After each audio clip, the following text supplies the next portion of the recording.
Only the primordial sea Namu was there before time, before memory, even before the gods. A limitless abyss, a dark and silent void. Such was the wellspring of all creation, the matrix from which all would emerge. Two titanic forms arose within Namu, amidst the watery darkness. The sky, Anu, a creator of unending magnificence, and the earth, Kai, fertile and rich, brimming with promise. Anu stood for boundless vastness, whereas Kai, with her meandering curves, represented welcoming solidity. Lured by an ancestral power, Anu and Kai came together in a cosmic embrace. Heaven and earth blended to form a single being, the cosmic mountain. Time did not yet exist, just the eternal present of this primeval union. The god of air, Ninlil, was conceived from this warm union deep within the heart of the cosmic mountain. An untamed, impetuous being, he boomed with overwhelming force. He was the vital breath, the wind stirring the waters, the roaring storm. Ninlil rattled in the womb of the cosmic mountain, with each move making the sky whimper and the earth tremble. Ninlil yearned for space, freedom. The pressure inside the mountain grew unbearable, and Ninlil burst forth with a mighty cry, splitting Anu from Kai. The sky rose, forming the celestial dome, while the land settled, revealing plains, mountains, and valleys. Now all alone in the sky, Anu admired his son's work. Freed from the smothering embrace, Kai felt Ninlil's breeze caress her body. The air flowed freely between heaven and earth, opening a new realm, a space for life to flourish. The god of air Ninlil loomed between his parents, binding and separating them at the same time, the breath in which the world was made vibrant. The universe, once an amorphous void, took shape from this separation, and the gods, guided by Ninlil, readied themselves to spin the threads of creation. The age of the gods had just begun. Ninlil met the young goddess of the air, Ninlil, beautiful as the dawn and bright as the morning sun. An overwhelming passion seized them both. The Lord of the Winds Ninlil and the gentle breeze Ninlil were wedded to a love that made the earth bloom and the sky rejoice. But fate, fickle as a whirlwind, had other plans. Harassed by a past mistake, Ninlil feared the gods' judgment and decided to flee to the Kur, the dark underworld. Pregnant with Ninlil's seed, Ninlil felt agonizing loneliness, and after giving birth to the moon god, she found it impossible to bear the idea of raising her child without her father's love, and set off in search of her darling, facing the perils of the underworld. Knowing of Ninlil's quest, Ninlil was certain that she would not stop. To prevent his son from ending up in the shadows, he devised tricks to stop her. He donned the form of the underworld's gatekeeper, preventing Ninlil from passing through. But the goddess of the air was adamant. She defied him, reminding him of her love and commitment. Moved by her words and afraid that she would recognize his true form, Ninlil surrendered to passion and bonded with her, giving birth to the infernal god Nergal. Not knowing that she had merged with Ninlil himself, Ninlil went on with her quest. Increasingly distraught, Ninlil morphed into two other figures. With each encounter, Ninlil, spurred on by love and longing, poured herself into him, giving birth to Ninazu, and a third infernal god, whose name has been lost over time. Notwithstanding the hardships and challenges she faced, Ninlil's journey through the underworld was not for nothing. Her love and steadfastness not only helped her overcome the trials, but also ensured the continuity of the divine lineage. Acknowledging the extent of Ninlil's love, Ninlil blessed her, praising her role as queen and mother of the underworld gods, before resuming his role as one of the supreme gods of the Sumerian pantheon. Once the universe had been established, the Sumerian gods began to shape and order the cosmos's elements. Ninlil was central to this process. With his divine power, he separated heaven from earth, setting clear boundaries between the celestial and terrestrial realms. Under Ninlil's guidance, the other gods helped bring about cosmic order, each assuming specific responsibilities. The sky god Anu took his place in the high heavens, presiding with wisdom and justice. He laid down the constellations and commanded the movements of the celestial bodies, ensuring harmony between the stars and planets. The god of water and wisdom, Enki, went to the Abzu, the primordial freshwater ocean that flowed beneath the earth. There, he structured the freshwater springs, rivers, and canals, bringing fertility to the land and life to the shores. Ninlil, the goddess of the air and Enlil's consort, was entrusted with fields and winds. With her gentle breeze, she cleansed the atmosphere and gave the breath of life to living beings. The sun god Utu rose daily in the sky, spreading light and warmth over the world, while the moon god Nana shone his silvery light into the night, controlling the weather and tidal cycles. The gods also formed mountains and valleys, dividing the earth into different regions, each with its own features and treasures. The seas were teeming with marine creatures, and the land with plants and animals, each finding its proper habitat, contributing to the universe's diversity and balance. Enlil established Nippur as the Earth's spiritual center, where the gods could gather and commune. It became a sacred juncture between heaven and earth, a place of worship and reverence, where humans could engage with the gods through rituals and offerings. Having concluded the universe's organization, the gods observed their deeds with satisfaction. Order and harmony reigned, establishing a solid foundation for life to flourish. Starting from this well-defined structure, Sumerian civilization thrived, guided by the divine principles established by its creator gods. The Sumerian gods then focused on developing a being who could care for the earth and honor the gods through rituals and offerings. This would be humankind, destined to be the bridge between the gods and earthly creation. The god of water and wisdom Enki took the leadership in this undertaking. He went to the primordial freshwater ocean Abzu and brought back the sacred clay. Using his divine skill, he molded the first man, giving him form and life. The primordial goddess Namu, Enki's mother, was also part of this creative venture, helping to shape the human body. To enliven creation, Enki breathed the breath of life into man's nostrils, instilling in him a soul and the ability to think and feel. This creation symbolized the beginning of human life, hallmarked by the divine in its essence. But the gods understood that humankind needed more than just life to thrive. They required skills and knowledge to cultivate the land and uphold the emerging civilization. Enki and his consort Ninma, the goddess of the earth and creation, began to teach humans the arts of agriculture, construction, and writing. They unlocked the secrets of irrigation, revealing how to direct Abzu waters to fertilize the fields. The gods also taught humans the rituals and religious procedures to honor the deities and ensure their protection and blessing. Enki built temples where humans could lay their sacrifices and offer prayers, creating a sacred connection between mortals and the immortals. As humankind developed, the gods continued to guide them, sending them prophets and leaders to impart their laws and teachings. Enmerkar, the legendary king of Erech, was among these wise and just rulers, inspiring his subjects to follow the ways of the gods. The Sumerian gods therefore used clay and divinity, knowledge and guidance to create humans, beings meant to care for the earth and maintain the order and harmony established in the universe. The towering Marduk stood at the heart of ancient Babylon, the supreme god whose authority echoed throughout the skies and the earth. He guarded the cosmic order, the hero who triumphed over primordial chaos.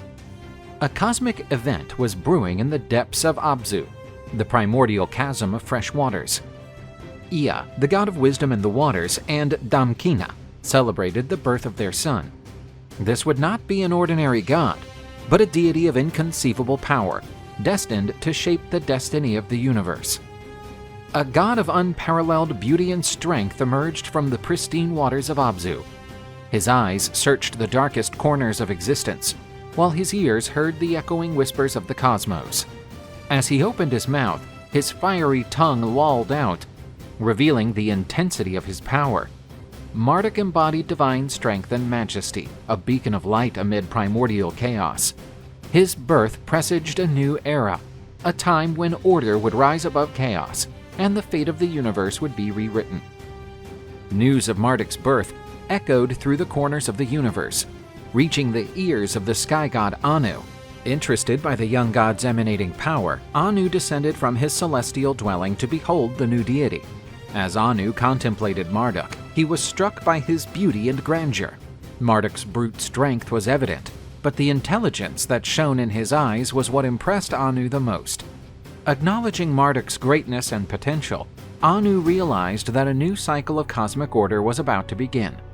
To seal this new era, Anu crafted the four winds, powerful entities that blew from the north, south, east, and west, and handed them over to Marduk. Holding the winds in his hands, Marduk took control of the primordial chaos, subduing the turbulent forces that threatened the stability of the universe.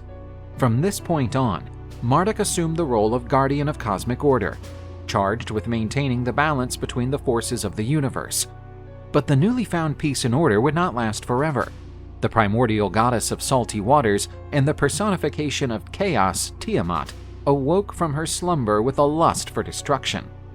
She assembled an army of monsters and hideous creatures, headed by the god Kingu, to destroy the new established order. Tiamat's threat resembled an impending storm, throwing a shadow over creation and menacing to plunge the universe back into primordial chaos. Hearing of Tiamat's rampage and her army of monstrous creatures spread like wildfire through the heavenly realms, planting fear and apprehension among the gods. The god of the horizon, Anshar, summoned his sons Ea and Anu to deal with the imminent threat.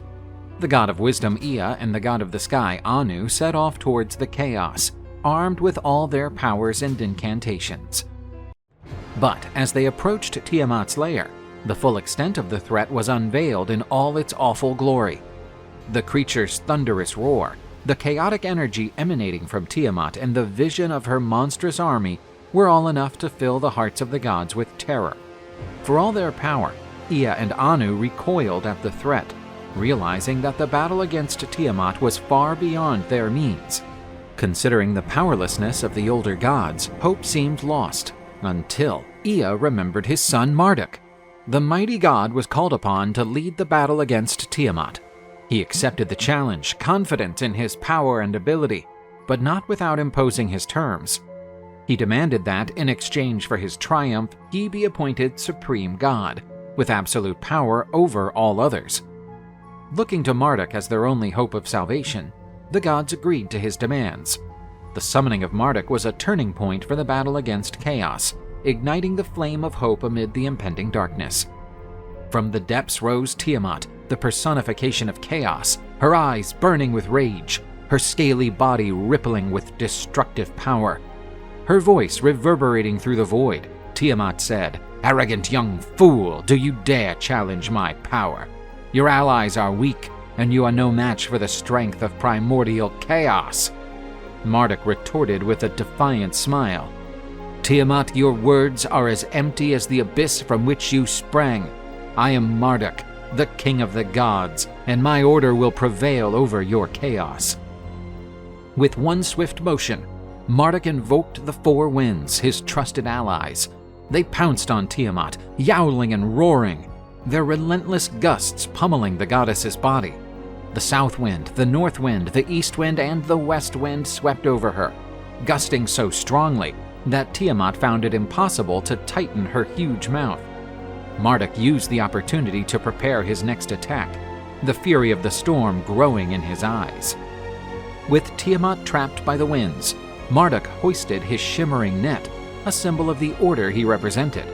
With one precise movement, he threw the net over Tiamat, entangling her in a web of glittering threads. Tiamat squirmed, attempting to free herself, but his net was unyielding, each knot tightening with every move the goddess made. The net was the physical expression of Marduk's attempt to impose order on the primordial chaos, a force that restricted and controlled Tiamat's destructive energy. With Tiamat pinned down, Marduk drew his bow, the tension in the air increasing by the second. He targeted the heart of the goddess, the epicenter of her chaotic power. The arrow flew from the bow like a lightning strike, cutting through the air and hitting Tiamat squarely in the chest. An agonized groan echoed across the battlefield as the goddess contorted in pain. Marduk's arrow stood for order, piercing the heart of chaos. As Tiamat's light faded, her immense body collapsed into the turbulent waters. The battle had ended, Marduk's victory heralding the triumph of order over primordial chaos. As their leader fell, Tiamat's army collapsed in chaos and despair. Creatures that moments before had been roaring in fury now fled in panic, hoping to escape Marduk's wrath. But the storm god would not let chaos spread again. In his storm chariot, Marduk chased after the fleeing monsters, his fury as powerful as the lightning emanating from his armor. Marduk captured the beings Tiamat had created one by one, subduing them with his strength and might. Anyone who attempted to resist was crushed under his ruthless hands. He showed no mercy to the chaos creatures, for he knew that their existence was threatening his established order. Once Tiamat's army had been defeated and imprisoned, Marduk cemented his victory, proving that he was the master of the universe and the guardian of order. The epic battle against Tiamat was now over, but Marduk's journey as supreme god had only just begun. With chaos defeated, Marduk focused on creating a new world. Out of Tiamat's body, he raised heaven and earth, separating the waters above from the waters below. With skill and accuracy, he shaped the stars, fixing them in their constellations, and charted the path of the planets, defining their movements and cycles. He drew up the calendar, dividing the year into months and days, and laid down the laws that would govern the universe, assuring harmony and balance between all things. Acknowledged for his heroic deeds and creative power, Marduk solidified his position as the supreme god of the Babylonian pantheon. In reverence and gratitude, the other gods crowned him as their king and swore eternal loyalty. With his wisdom and strength, Marduk ruled over the gods and mankind, asserting order and justice throughout the universe. His name reverberated through the ages, held up in hymns and rituals, and his legend formed the basis of Babylonian cosmology, a testimony to the triumph of order over chaos and the making of a world out of destruction. Before the wrath of the heavens descended upon the earth, the gods reigned supreme over the Mesopotamian plain. Humanity was shaped from clay to serve as humble serfs of the mighty Sumerian gods. As such, humans tilled the land, built temples, and offered sacrifices to their creators, securing prosperity and order in the world. Like wheat grains scattered over fertile land, the world spread in considerable numbers. Villages became vibrant cities, and the ceaseless pounding of the workshops penetrated divine ears even at night. Once a distant murmur, it was now an uninterrupted roar disrupting the heavenly peace.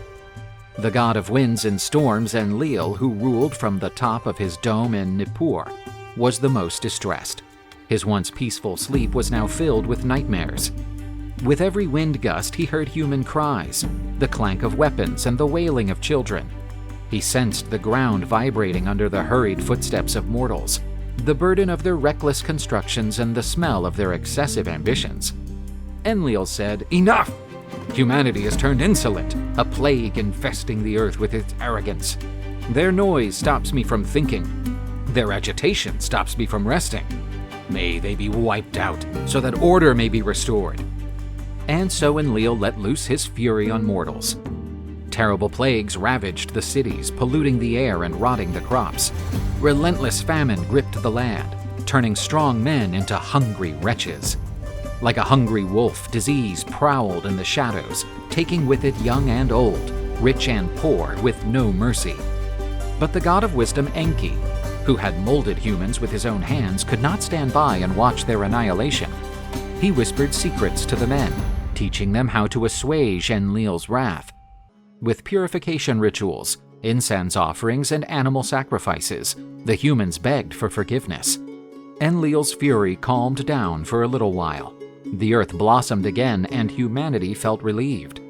This truce was fragile, however. The remembrance of human insolence still burned in Ninlil's mind. With every new lunar cycle, with every new harvest, people's pleading angered him like a wound that refused to heal. Divine patience ran out at last. "Humanity did not learn its lesson," Ninlil exclaimed. "Let them be swept from the face of the earth so that they never disturb our peace again." That was it. Humanity's fate had been sealed. The ruthless god Ninlil decided to send the greatest punishment of all, a flood that would engulf the earth, drowning all living beings beneath the roaring waves. Ziusudra, also known as Utnapishtim, lived among the mortals. He was the king of Shuruppak and a pure-hearted man with unshakable devotion to the gods. While others resorted to arrogance and ambition, Ziusudra ruled with justice and wisdom, sincerely offering prayers and sacrifices in humility. Enki watched Ziusudra with increasing appreciation. That righteous king was like a rough diamond sparkling in the dirt. Once Enlil's decision had become binding, and the fate of humanity seemed to have been decided, Enki just refused to let Ziusudra be condemned to extinction. Out of compassion, Enki sought out Ziusudra in a dream. The god's voice echoed in the king's sleeping mind, telling him, "Ziusudra, Enlil's wrath will come upon the earth. A destructive flood, unlike anything ever seen before, will overwhelm the plains, drowning humans and animals beneath the raging waves. All humanity will be purified by chaos, and only you, Ziusudra, the chosen one, will stand a chance of survival." When he woke up, Ziusudra was breaking into a cold sweat from anxiety. Enki's voice was still echoing in his ears, laden with a terrible omen. However, along with the fear, a flame of hope ignited in his chest, the promise of salvation. He recalled the god's words, "Build a colossal ark of reeds and bitumen, sealed against the raging waters. Its chambers will house your family, the seeds of life, as well as a pair of every living creature, so that the world may be reborn after purification. Carry out my instructions to the letter, and life will find a new cradle in the face of destruction." Ziusudra undertook the task with the discipline of a priest and the fortitude of a giant. He followed Enki's painstaking instructions and gathered the kingdom's finest craftsmen. 1,000-year-old trees were cut down, transformed into massive beams that formed the ark's framework. Reeds gathered from the swamps were twisted into sturdy mats to cover the vessel's hull. Bitumen, drawn from the deep earth, was melted and carefully poured, sealing every crevice, every joint, against the raging waters. Roomy chambers were built to house the seeds, the animals, and Ziusudra's family. An altar to Enki was constructed at the top of the ark, so that the Chosen One's prayers would find their way to the god's ears. Ziusudra was overwhelmed by this responsibility. The survival of humanity, the future of life on Earth, was in his hands. The ark was more than a vessel. It represented hope, a promise of rebirth, a legacy to be born through the flood to a new beginning. Enlil unleashed his fury on the foretold day. Once blue and peaceful, the sky turned into a whirlpool of dark, ominous clouds. Howling winds, like raging demons unleashed from their chains, whipped the earth, uprooting trees and throwing dust into the sky. Then the rain came. Not a mild shower, but a torrential deluge, a relentless waterfall falling on the earth with the strength of 1,000 angry rivers. The city streets turned into flowing streams, houses collapsed under the floodwaters, and the once promising crops were gobbled up by the flood. Terrified cries mixed with the roaring wind and crashing thunder, while men, women, and children ran helplessly, seeking refuge from the unforgiving ire of the heavens. Ziusudra and his followers were frightened inside the ark, listening to the unfolding chaos outside. The gigantic vessel was swaying violently. Fear seized their hearts with every wave that slammed into the hull. Inside, animals howled and moaned, experiencing the dread of the storm. The earth itself sounded like it was groaning in agony as the waters rose, enveloping everything in their path. Standing by Enki's altar, Ziusudra spoke incessant prayers, pleading for mercy, for a sign of hope. Gathered around him, his family hung on to the king's faith, seeking strength in his steadfast devotion. The storm roared for 7 days and 7 nights. Slowly, like an exhausted giant, the wind then began to calm down. A deep, almost eerie silence settled over the waters, stretching to the horizon, an infinite sea where life seemed to have been extinguished. Adrift in that endless sea, the ark was like a lonely island in a submerged world. Was this the end? Had life on Earth been wiped out altogether? Searching for answers, Ziusudra decided to send winged messengers to explore the mysteries of the new landscape. First, he let loose a dove, which soared in circles without finding a place to land, coming back to the ark with worn-out wings. Then he sent out a swallow, but it too returned with no sign of dry land. He finally released a raven, a black-feathered bird with a keen eye. The crow did not return. Ziusudra knew then that the waters were subsiding, exposing Earth once again. Driven by his faith in Enki, Ziusudra led the ark towards the sunrise. Then, like a ghost emerging from the mist, a mountaintop loomed on the horizon. Mount Nisir, a refuge in the middle of the sea. Steered by Ziusudra's strong hands, the ark finally found its safe harbor, running aground on the mountainside. Overwhelmed with gratitude, Ziusudra opened the ark doors. The cool air, tinged with the scent of damp earth and revived vegetation, flooded his lungs. The animals, eager for freedom, sprang out of the boat and spread across the mountainside. Life was awakening to a new cycle in a world cleansed by the flood's ferocity. With his feet standing firmly on the reborn earth, Ziusudra built an altar on the top of Mount Nisir. The billowing flames touched the sky, carrying with them the fragrance of cedar and sandalwood. As the king, his hands lifted in supplication, offered the gods the first sacrifice of the new world. A bull, with a white coat and towering horns, was slain on the altar. Enlil smelled the offering and came closer.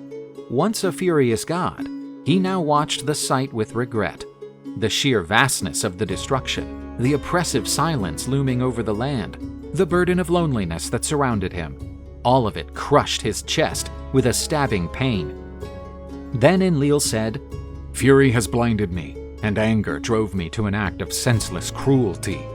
Despite its foolishness, humanity did not deserve such a punishment. Ziusudra, I see in you proof that kindness persists on earth, and I deeply regret my rash deed."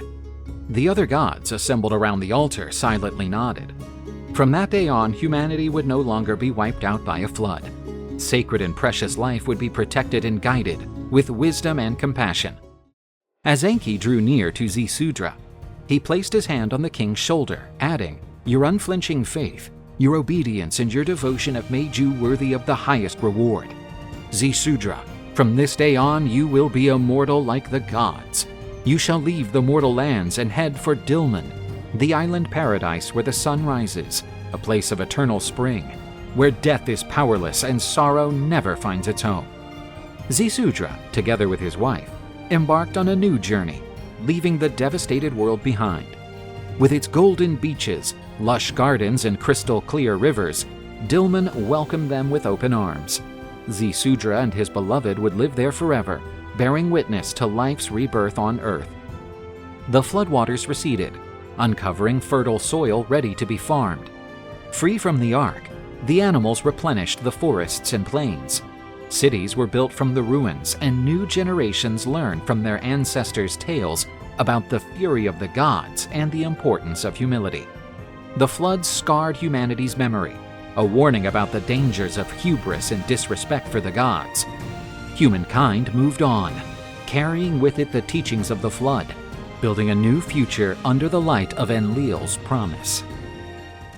Back when the gods still roamed among men and magic pervaded the air, the Sumerian goddess of love, beauty, fertility, and war, Inana, reigned over the ancient city of Uruk. Her pitch-black eyes shimmered with passion and power, while her long dark hair streamed like a river under the Mesopotamian sun. Both revered for her unique beauty and feared for her unstoppable power, Inanna embodied feminine duality, the life force that nourished the earth and set men's hearts aflame. Deep within the majestic city of Uruk, Inanna nurtured a secret garden, an exuberant paradise where nature blossomed to its fullest. Within this beautiful and serene sanctuary, the goddess sowed a small seed, a gift from her father, the sky god Anu.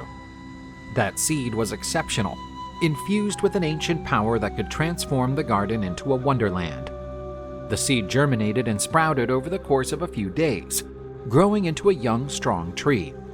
Inanna tended to the tree with care and devotion, sprinkling it with her own tears and whispering to it words of love and encouragement. In turn, the tree responded to the goddess's affection and grew taller and leafier every day, its branches stretching towards the sky like outstretched arms in supplication. The tree soon became the heart of the garden, a shining beacon of hope and beauty that attracted the attention of all who looked at it. With the passing of the seasons, the tree kept expanding at an impressive pace, surpassing the height of the city walls and touching the sky with its majestic branches. Its roots delved deep into the earth, absorbing the world's vital energy and transforming it into magical sap that nourished every leaf and flower. The tree became a throbbing living being, a microcosm of beauty and mystery that drew the attention of creatures from all corners of the kingdom. Between the tree's leafy branches, a cunning and poisonous snake made its nest. Known as the snake who knows no charm, it was immune to any magic or spell, becoming a fearsome opponent for anyone who dared to challenge it. Its eyes radiated a cold and calculating wit, while its forked tongue tasted the air in search of prey. Perched at the top of the tree, the mighty Anzu bird had laid its nest. With its lion's head and eagle's body, it was a hybrid creature of considerable power and ferocity.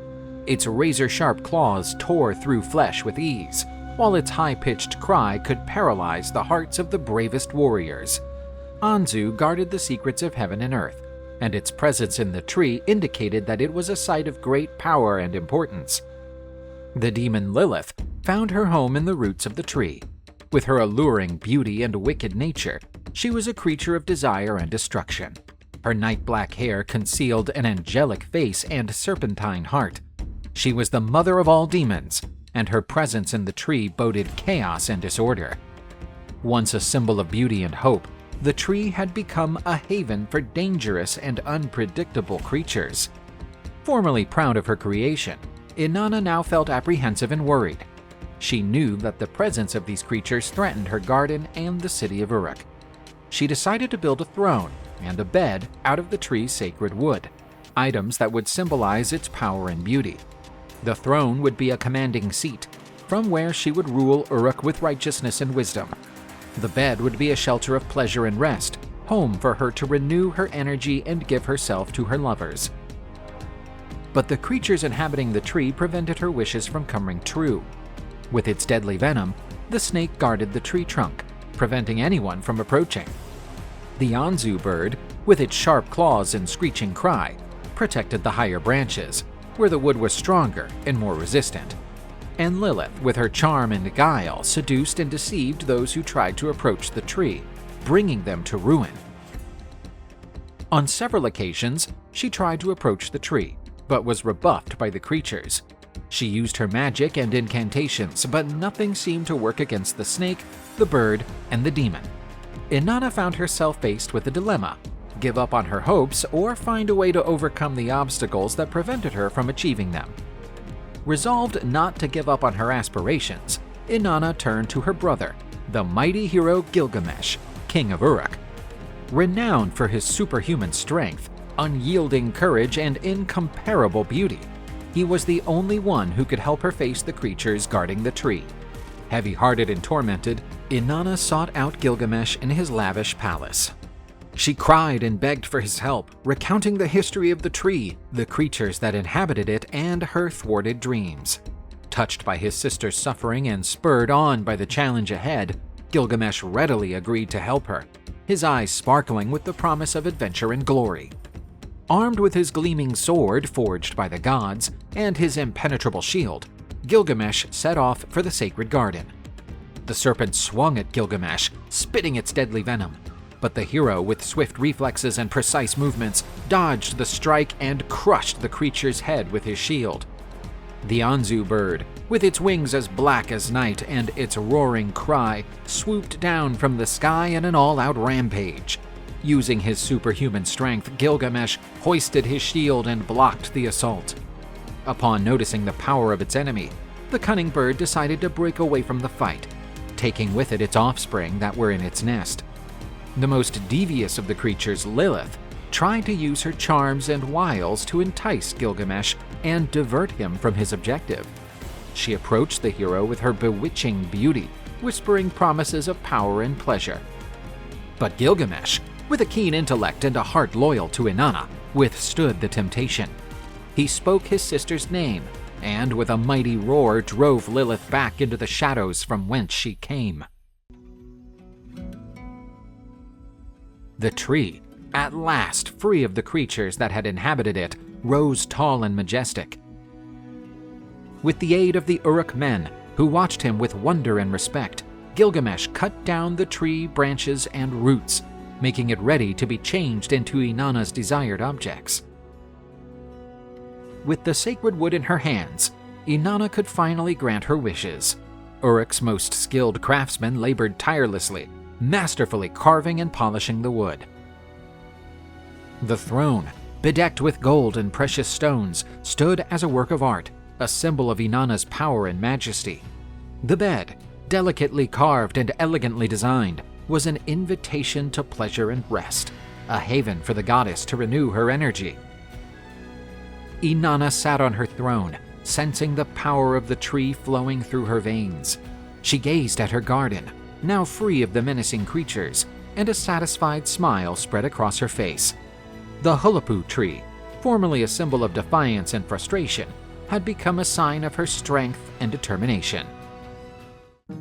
Sumerian myths mention Zu, a mighty demonic bird with dark feathers and piercing eyes, renowned for his craftiness and unchecked ambition.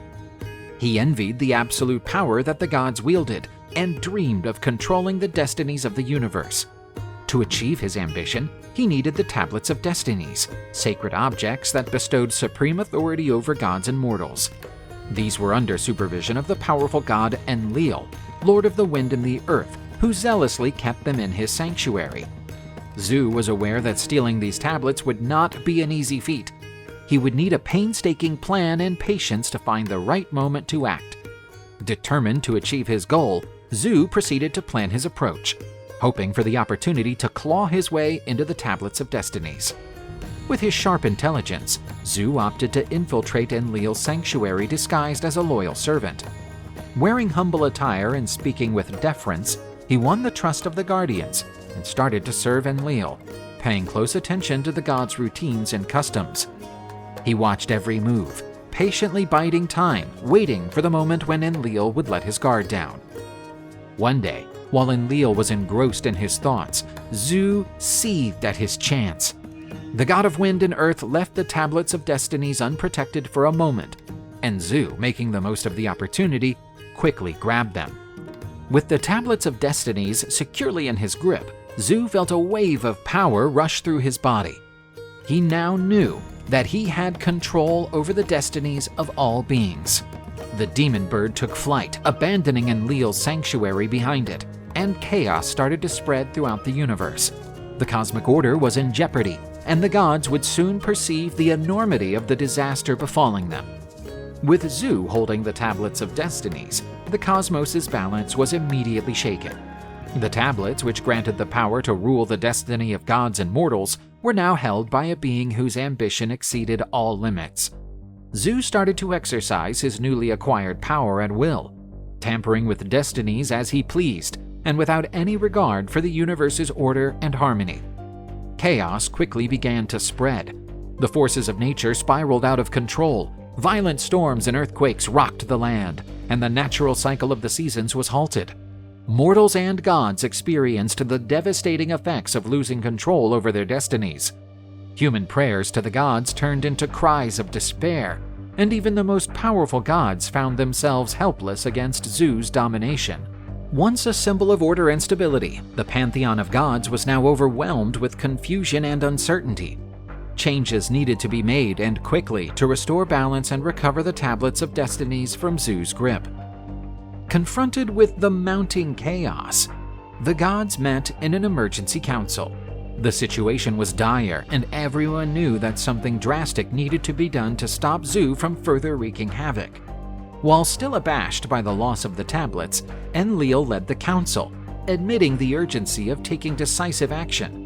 The gods debated assorted options, but it soon became clear that they needed a courageous and powerful leader to take on Zu and recover the Tablets of Destinies. Enlil suggested the name of Nera, the fearless god of war and hunting, renowned for his bravery and unrivaled combat skills. He was called to the council and briefed on the grim situation. Without hesitation, he agreed to the mission, understanding the need to restore order to the cosmos.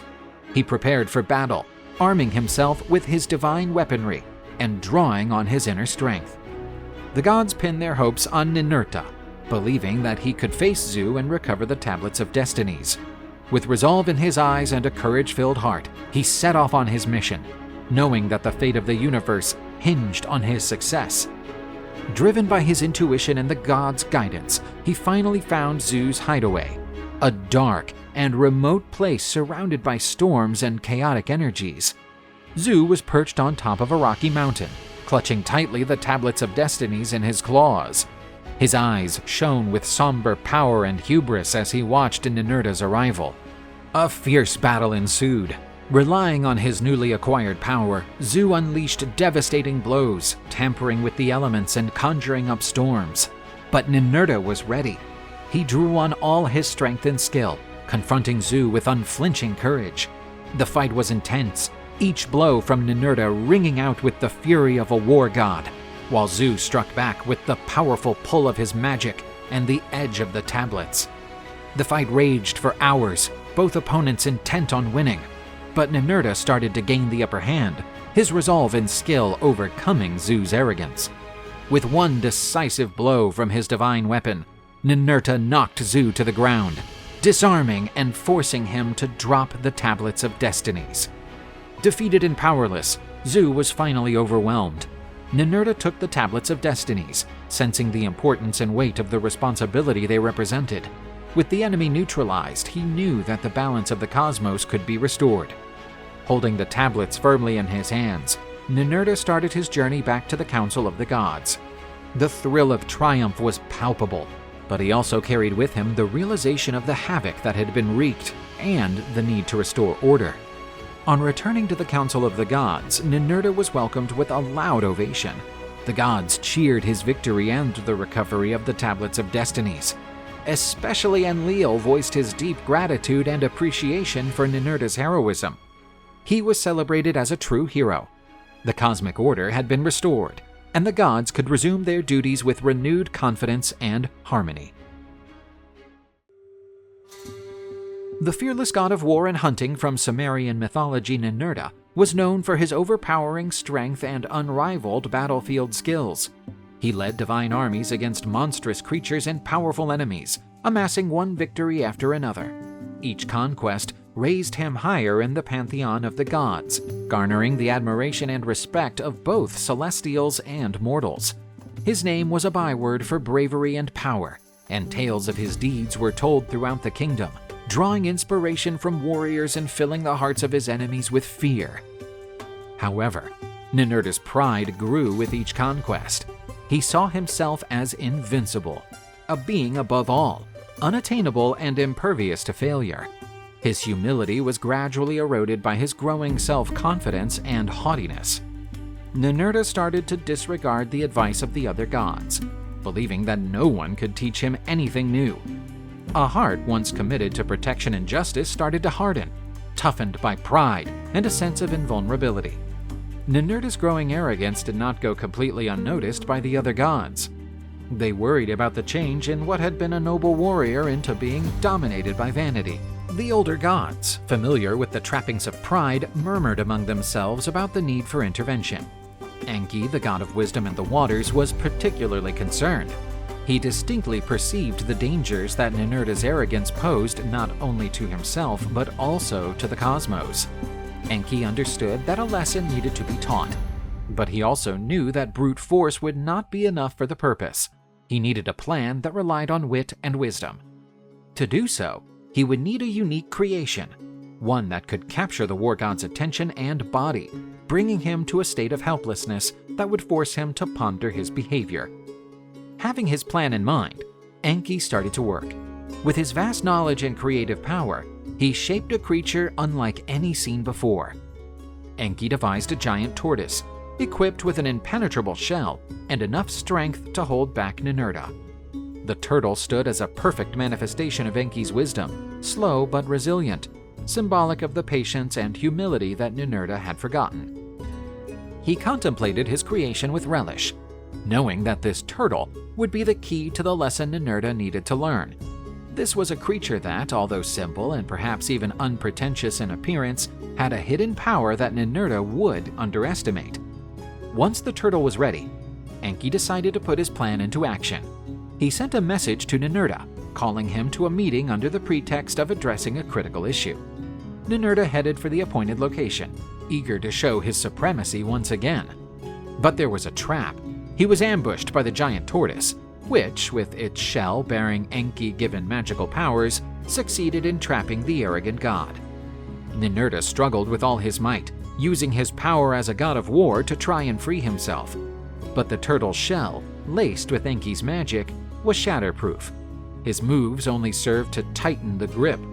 He growled in frustration, his hubris and pride now mutated into despair. As Ninurta fought in vain, Enki silently watched. He knew that brute force could not be sufficient to escape the situation. Ninurta needed to use his intelligence and wisdom, qualities he had overlooked in his rise. Now immobilized and left with no choice but to confront his own vulnerability, Ninurta embarked on a journey of self-discovery and transformation. Enki's lesson had begun, and Ninurta's fate depended on his ability to learn and grow from this experience. He started to reflect on his recent actions, his growing pride, and the way he had disregarded the advice of the other gods. He recalled the virtues of humility and wisdom that he had once valued, but which had been overshadowed by his conceit. Insight brought painful clarity, revealing how far his behavior had drifted from the values that made him not only a warrior, but also a respected leader. Following a period that seemed like an eternity, Enki noted that Ninurta's inner transformation had been completed. Using the magic that connected the turtle to him, Enki saw the moment when Ninurta accepted the truth about his own vulnerability and the need for humility. Pleased with the change, he decided to free the god of war. The experience marked the god's spirit, and Enki knew that the lesson had been learned well. Now free of his tortoise shell, Ninurta was visibly changed. The arrogance that had once ruled his actions had been swapped for a humble and wise demeanor. He came up to Enki and, for the first time in an extended period, bowed as a sign of respect and gratitude. Enki smiled, glad about the success of his plan, and told him that true strength lies not only in raw power, but also in wisdom and humility. A leader must be more than a warrior. He must exemplify all virtues.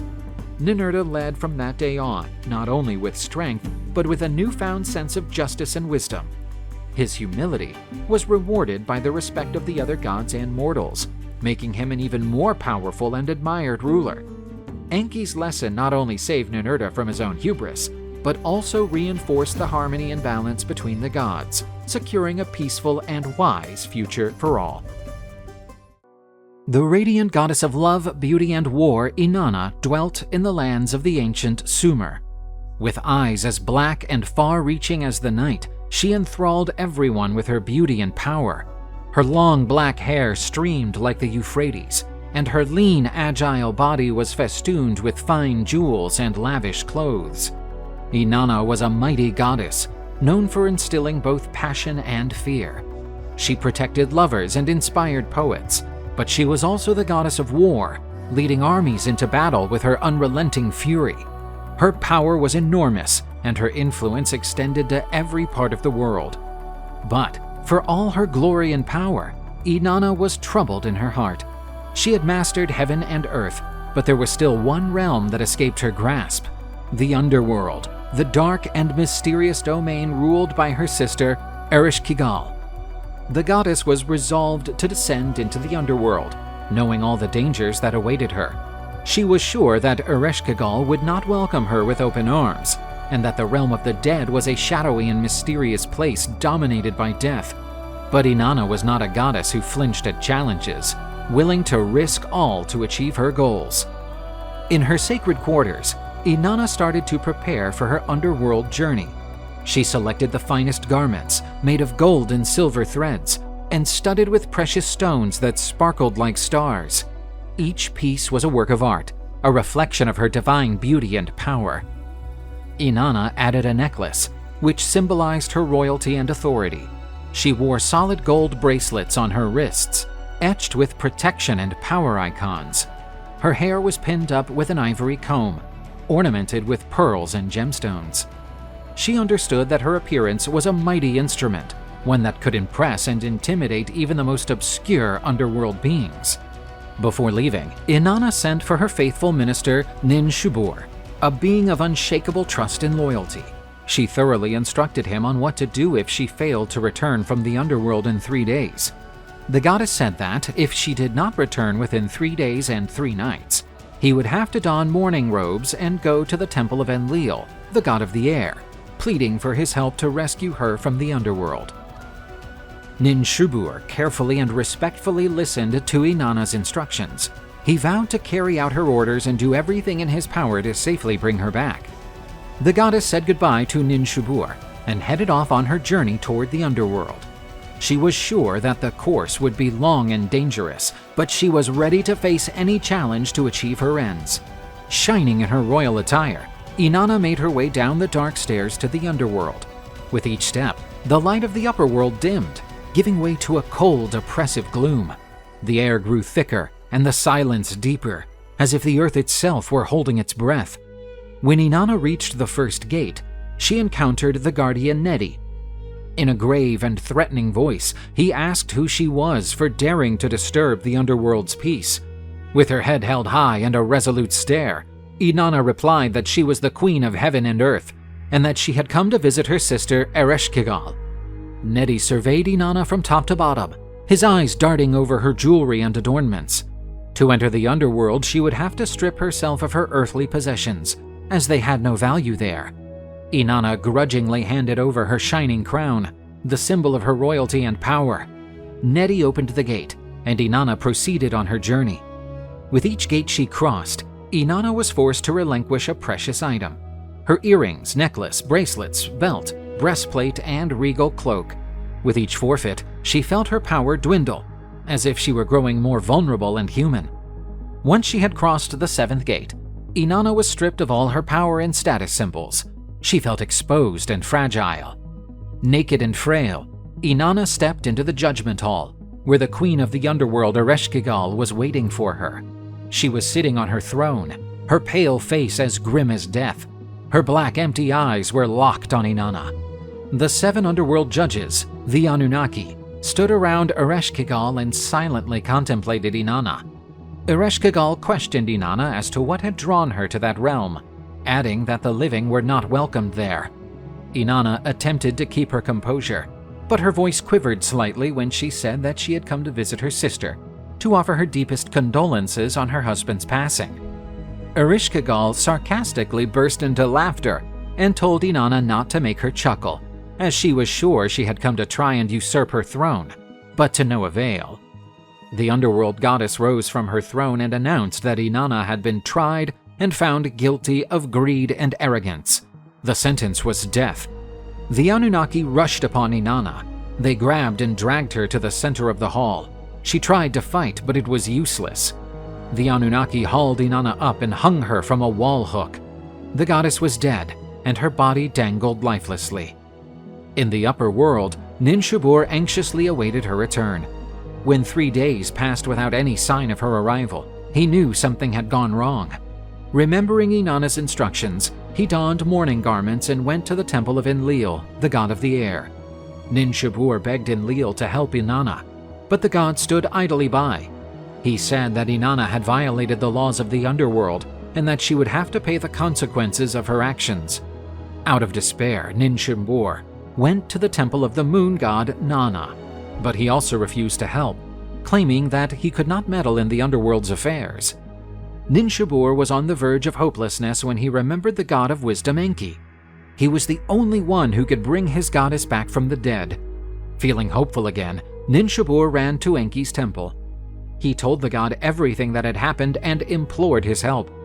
Moved by compassion and wisdom, Enki chose to intervene. He knew that Inanna's death could disrupt the cosmos and wreak havoc on the world. With his intelligence and creativity, Enki devised 2 sexless creatures, the Gala. He ordered them to head down to the underworld and use their guile to bring Inanna back to life. The strange, genderless Gala traveled deep into the underworld, guided by Enki's wisdom. They entered the gates unseen, as their duplicitous nature puzzled the guardians. When they reached the trial hall, they encountered Inanna hanging from a hook, her body lifeless. The Gala drew near, and, according to Enki's instructions, sang mournful and holy canticles. Their eerie melodious voices reverberated through the hall, filling the air with magical energy. Enki had provided the Gala with the food and water of life, which they offered to Inanna. Sensing the vital energy streaming through her body, the goddess opened her eyes and drew in a deep breath.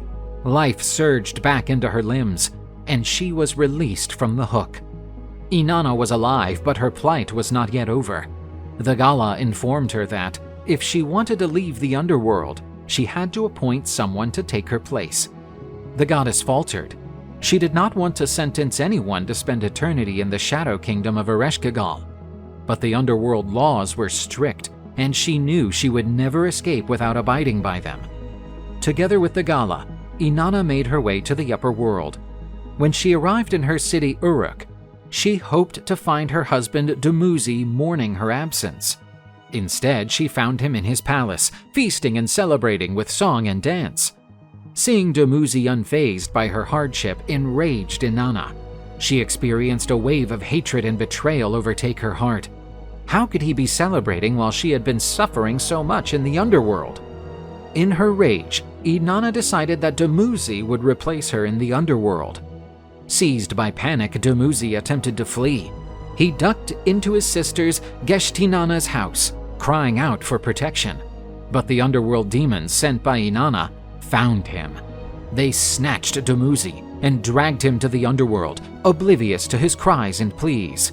In Ereshkigal's realm, Dumuzi was sentenced to take Inanna's place and paid the price for being indifferent to his wife's death. Geshtinana, Dumuzi's sister, was heartbroken upon being told of her brother's fate. She deeply loved Dumuzi and could not bear the thought of him spending eternity in the underworld.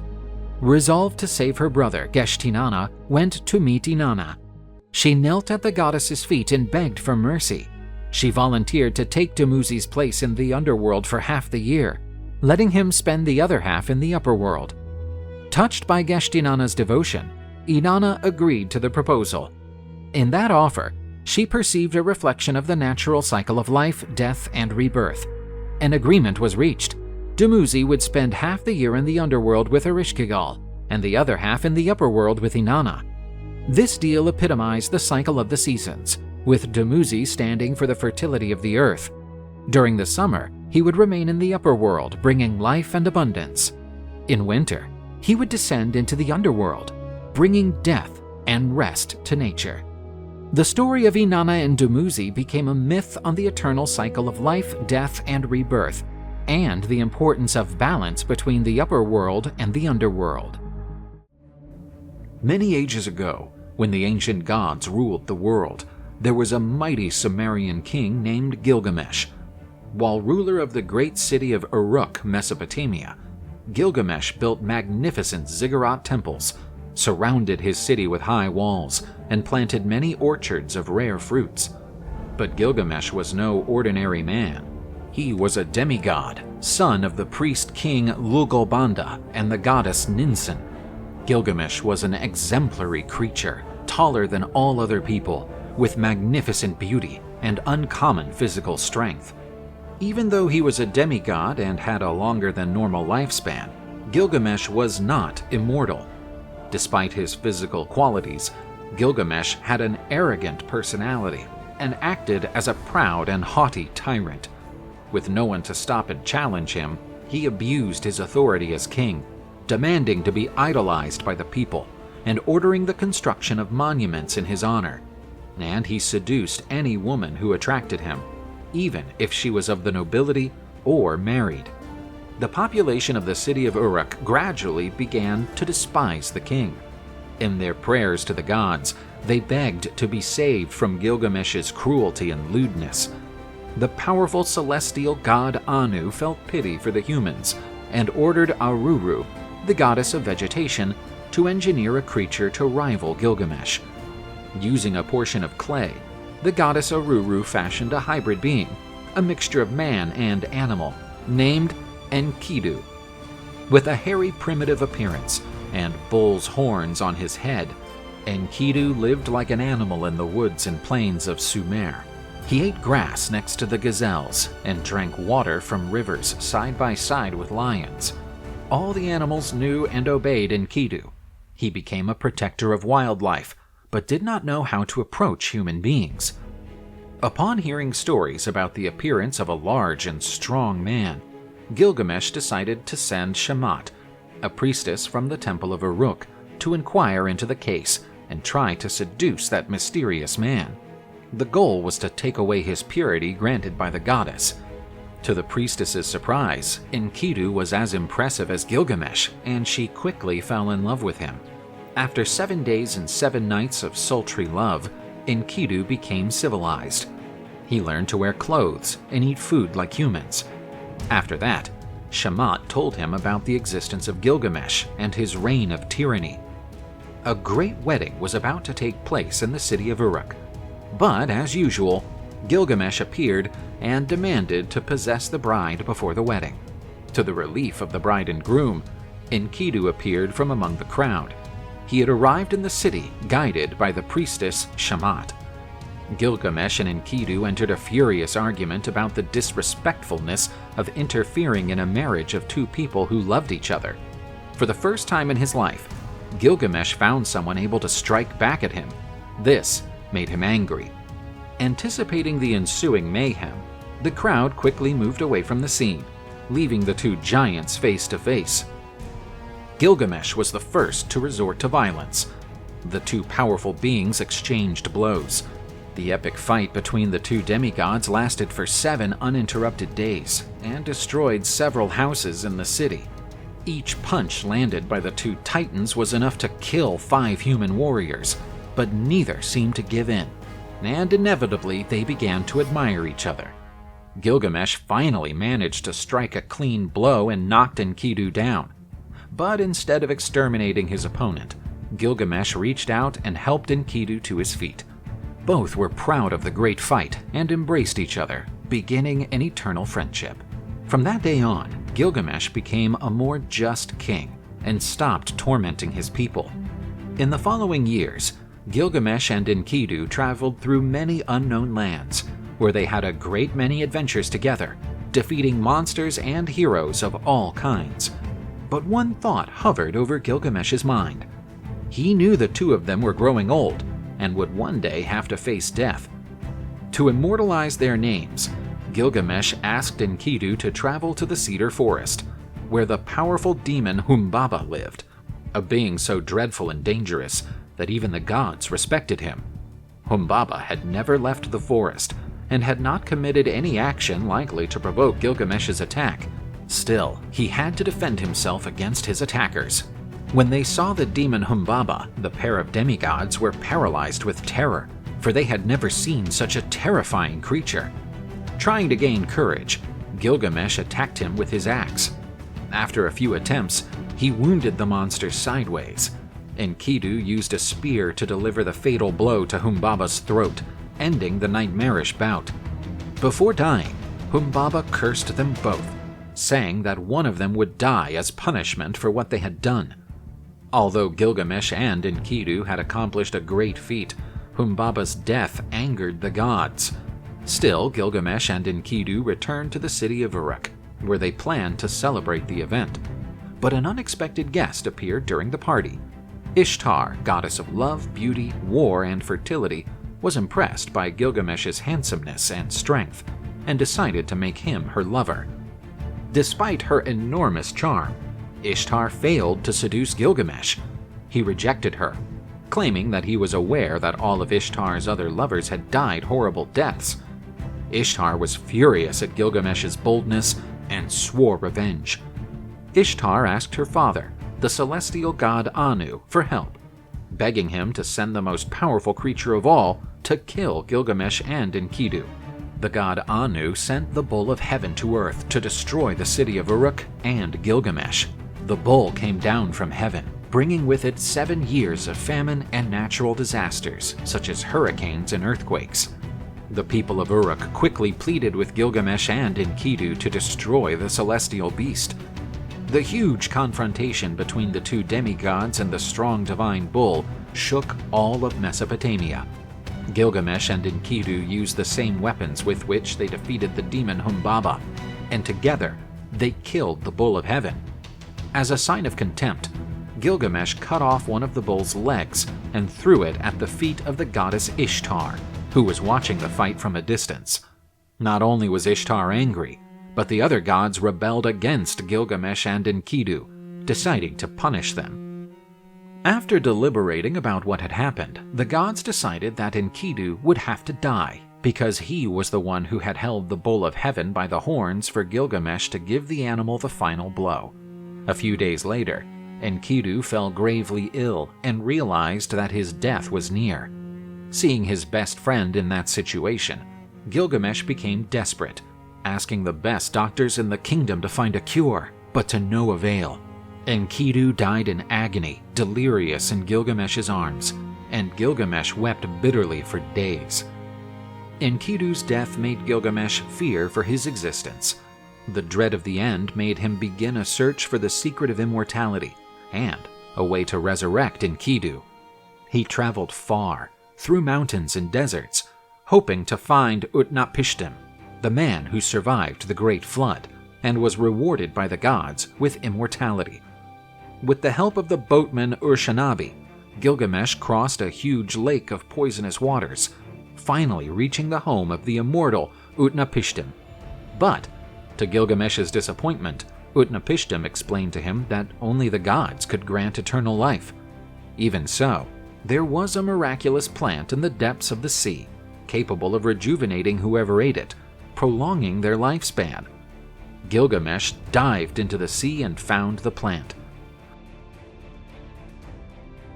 But when he returned to the surface, he left it on the banks of a lake while he bathed to purify himself from the long journey. And something terrible happened. A common snake, attracted by the plant's sweet smell, devoured it. When Gilgamesh noticed what had happened, it was too late. He found the snake's dry skin, indicating that the animal had rejuvenated. Gilgamesh concluded that no man, no matter how strong and rich he may be, can defeat death, and he accepted his end. He returned to Uruk and, for the first time, noticed how magnificent and enduring his city was. His legacy as a good king would be the closest thing to immortality he could achieve. Gilgamesh decided to draft his story on clay tablets, forever eternalizing the name of him, his friend Enkidu, and the great adventures of both.